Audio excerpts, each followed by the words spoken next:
ಮೊದಲನೇದಾಗಿ ಶಿಕ್ಷಣದ ಬಗ್ಗೆ ಮಾತನಾಡುವಂಥದ್ದಾದರೆ ವಿದ್ಯಾರ್ಥಿಗಳಿಗೆ ಈ ತಿಂಗಳು ಸಾಮಾನ್ಯ ಫಲ ಅಂತಲೇ ಹೇಳ್ಬೋದು. ಯಾಕಂತ ಹೇಳಿದ್ರೆ ಏಕಾಗ್ರತೆಯಲ್ಲಿ ಕೊರತೆ ಮತ್ತು ಅಧ್ಯಯನದ ಕಡೆಗೆ ಕಮ್ಮಿ ಆಸಕ್ತಿಯನ್ನು ಹೊಂದಿರ್ತಾರೆ ವಿದ್ಯಾರ್ಥಿಗಳು ಈ ತಿಂಗಳಲ್ಲಿ ಅಂತಲೇ ಹೇಳ್ಬೋದು.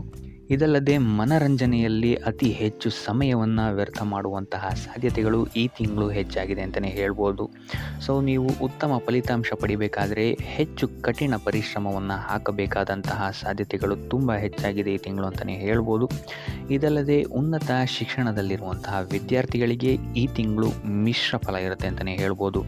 ಇನ್ನು ನೀವೇನಾದರೂ ಸ್ಪರ್ಧಾತ್ಮಕ ಪರೀಕ್ಷೆಗಳಲ್ಲಿ ಏನಾದರೂ ಬರೀತಿದ್ದೀರಾ ಅಂತ ಹೇಳಿದ್ರು ಸಹಿತ ನಿಮಗೆ ಈ ತಿಂಗಳು ನೀವು ಅಪೇಕ್ಷೆ ಪಟ್ಟಂತಹ ಫಲಿತಾಂಶವನ್ನು ಪಡೆಯಲಿಕ್ಕೆ ಹೆಚ್ಚು ಪರಿಶ್ರಮದ ಅವಶ್ಯಕತೆ ಬೀಳಬಹುದು.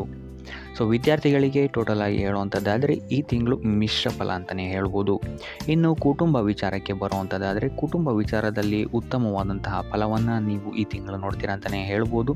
ಸೊ ನಿಮ್ಮ ಕುಟುಂಬದವರಿಂದ ಉತ್ತಮವಾದಂತಹ ಬೆಂಬಲ ನಿಮ್ಮ ಪ್ರತಿಯೊಂದು ಕಾರ್ಯದಲ್ಲೂ ಸಿಗತ್ತೆ ಅಂತಲೇ ಹೇಳ್ಬೋದು. ಇದಲ್ಲದೆ ನಿಮ್ಮ ಮನೆಯಲ್ಲಿ ಶುಭ ಕಾರ್ಯಗಳು ನಡೆಯುವಂತಹ ಸಾಧ್ಯತೆಯು ಸಹಿತ ಈ ತಿಂಗಳು ಹೆಚ್ಚಾಗಿದೆ ಅಂತಲೇ ಹೇಳ್ಬೋದು. ಇನ್ನು ಮದುವೆಗೆ ಏನಾದ್ರು ನೀವು ನೋಡ್ತಾ ಇದ್ದೀರಾ ಅಂತ ಹೇಳಿದ್ರು ಸಹಿತ ಈ ತಿಂಗಳು ನಿಮಗೆ ಸಕಾರಾತ್ಮಕವಾದಂತಹ ಫಲಿತಾಂಶಗಳೇ ಹೆಚ್ಚಾಗಿ ಸಿಗುತ್ತೆ ಅಂತಲೇ ಹೇಳ್ಬೋದು. ಇನ್ನು ಈ ತಿಂಗಳು ಸಂತಾನ ಯೋಗವು ಸಹಿತ ಇದೆ ಅಂತಲೇ ಹೇಳ್ಬೋದು. ಸೊ ಕುಟುಂಬ ವಿಚಾರದಲ್ಲಿ ಯಾವುದೇ ರೀತಿಯಾದಂತಹ ದೊಡ್ಡ ಸಮಸ್ಯೆಗಳು ನಿಮಗೆ ಈ ತಿಂಗಳು ಕಾಣಕ್ಕೆ ಸಿಗಲ್ಲ ಅಂತಲೇ ಹೇಳ್ಬೋದು. ಆದರೆ 3ನೇ ವಾರದ ನಂತರ ನಿಮ್ಮ ಸಂಗಾತಿಯೊಂದಿಗೆ ಸ್ವಲ್ಪ ಮನಸ್ತಾಪಗಳು ಉಂಟಾಗಬಹುದು. ಆದರೆ ಇದು ದಿನ ಕಳೆದಂತೆ ಸರಿ ಹೋಗುತ್ತೆ ಅಂತಲೇ ಹೇಳ್ಬೋದು. ಇನ್ನು ಇದಲ್ಲದೆ ನಿಮ್ಮ ಕುಟುಂಬದವರ ಜೊತೆ ಈ ತಿಂಗಳು ಕುಲದೇವರ ಸನ್ನಿಧಿಗೆ ಅಥವಾ ಧರ್ಮ ಕಾರ್ಯಗಳಲ್ಲಿ ನೀವು ಹೆಚ್ಚು ಪಾಲ್ಗೊಳ್ತೀರಾ ಅಂತಲೇ ಹೇಳ್ಬೋದು. ಸೊ ಒಟ್ಟಾರೆಯಾಗಿ ಕುಟುಂಬದ ವಿಚಾರದಲ್ಲಿ ಈ ತಿಂಗಳು ನಿಮಗೆ ಅತ್ಯುತ್ತಮವಾದಂತಹ ಫಲಗಳಿದೆ ಅಂತಲೇ ಹೇಳ್ಬೋದು. ಇನ್ನು ಆರೋಗ್ಯದ ವಿಚಾರವನ್ನು ನೋಡುವಂಥದ್ದಾದರೆ ಈ ತಿಂಗಳು ನೀವು ನಿಮ್ಮ ಸಂತಾನದ ಆರೋಗ್ಯದ ಬಗ್ಗೆ ಹೆಚ್ಚು ಗಮನವನ್ನು ಹರಿಸಬೇಕಾಗತ್ತೆ. 2ನೇ ವಾರದ ನಂತರ ಈ ಸಮಸ್ಯೆಗಳು ಹೆಚ್ಚಾಗ್ಬೋದು ಅಂತಲೇ ಹೇಳ್ಬೋದು. ಸೊ ಅವರ ಆರೋಗ್ಯದ ಬಗ್ಗೆ ಹೆಚ್ಚು ಗಮನವನ್ನು ವಹಿಸಿ ಅವರು ತಿಂತಾ ಇರುವಂತಹ ಆಹಾರದ ಬಗ್ಗೆಯೂ ಅಷ್ಟೇ ಹೆಚ್ಚು ಗಮನವನ್ನು ವಹಿಸುವಂಥದ್ದು ಉತ್ತಮವಾಗಿರುತ್ತೆ. ಇದಲ್ಲದೆ ನಿಮ್ಮ ಆರೋಗ್ಯದ ದೃಷ್ಟಿಯಿಂದ ಈ ತಿಂಗಳು ಸಾಮಾನ್ಯವಾಗಿರುತ್ತೆ ಅಂತಲೇ ಹೇಳ್ಬೋದು. ಶ್ವಾಸಕೋಶಕ್ಕೆ ಸಂಬಂಧಿಸಿದಂತೆ ಅಥವಾ ಚರ್ಮಕ್ಕೆ ಅಥವಾ ಹೊಟ್ಟೆಗೆ ಸಂಬಂಧಿಸಿದಂತಹ ಸಮಸ್ಯೆಗಳು ಈ ತಿಂಗಳು ನಿಮಗೆ ಸ್ವಲ್ಪ ಕಾಡ್ಬೋದು ಅಂತಲೇ ಹೇಳ್ಬೋದು. ಸೊ ಆದ್ದರಿಂದ ಆಹಾರದ ಬಗ್ಗೆ ಹೆಚ್ಚು ಗಮನವನ್ನು ವಹಿಸಿ ಕರಿದ ತಿಂಡಿಗಳಿಂದ ಆದಷ್ಟು ನೀವು ದೂರ ಇರುವಂಥದ್ದು ಉತ್ತಮವಾಗಿರುತ್ತೆ ಈ ತಿಂಗಳು.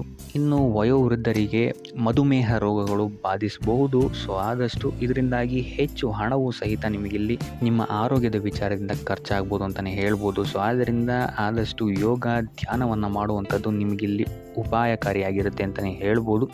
ಸೊ ಆರೋಗ್ಯದ ದೃಷ್ಟಿಕೋನದಿಂದ ಈ ತಿಂಗಳು ಸ್ವಲ್ಪ ಗಮನವನ್ನು ವಹಿಸುವಂಥದ್ದು ಉತ್ತಮವಾಗಿರುತ್ತೆ ಅಂತಲೇ ಹೇಳ್ಬೋದು.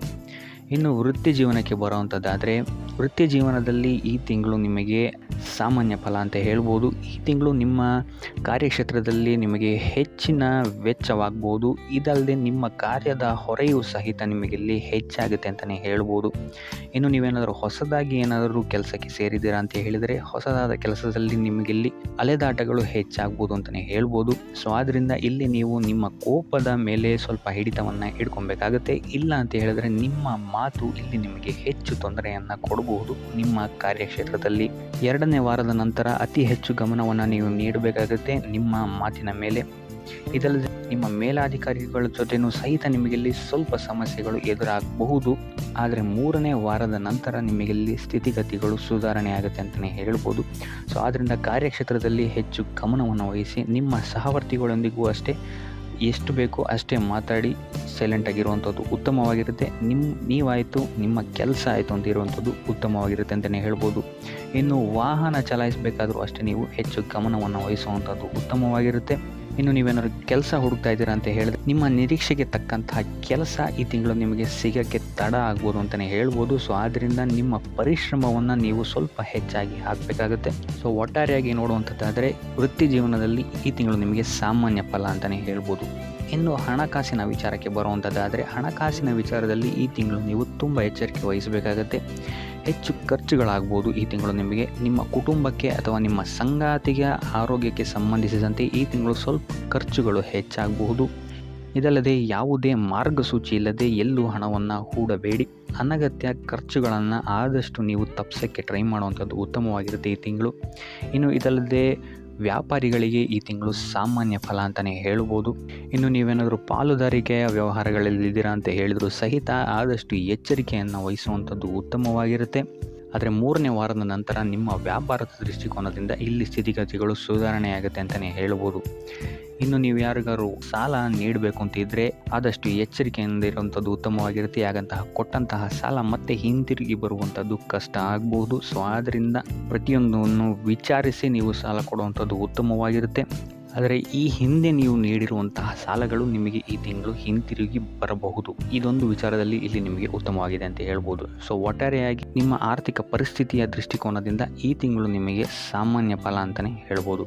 ಇನ್ನು ಉಪಾಯ ವಿಚಾರಕ್ಕೆ ಬರುವಂಥದ್ದಾದರೆ ಶಿವನ ಆರಾಧನೆಯನ್ನು ಮಾಡುವಂಥದ್ದು ಅಥವಾ ಶನಿವಾರದಂದು ಶನೀಶ್ವರನ ದೇವಾಲಯಕ್ಕೆ ಹೋಗಿ ಎಳ್ಳು ಬತ್ತಿಯನ್ನು ಹಚ್ಚುವಂಥದ್ದು ನಿಮಗಿಲ್ಲಿ ನಿಮ್ಮ ವೃತ್ತಿ ಕ್ಷೇತ್ರದಲ್ಲಿ ಮತ್ತು ವ್ಯಾಪಾರ ಕ್ಷೇತ್ರದಲ್ಲಿ ಅಥವಾ ಹಣಕಾಸಿನ ವಿಚಾರದಲ್ಲಿ ಆಗ್ತಾ ಇರುವಂತಹ ತೊಂದರೆಗಳಿಂದ ನೀವಿಲ್ಲಿ ಆಚೆ ಬರೋಕ್ಕೆ ಸಹಾಯ ಆಗುತ್ತೆ ಅಂತ ಹೇಳ್ಬೋದು. ಸೊ ಇದಾಗಿತ್ತು ಈ ತಿಂಗಳ ನಿಮ್ಮ ರಾಶಿ ಭವಿಷ್ಯ.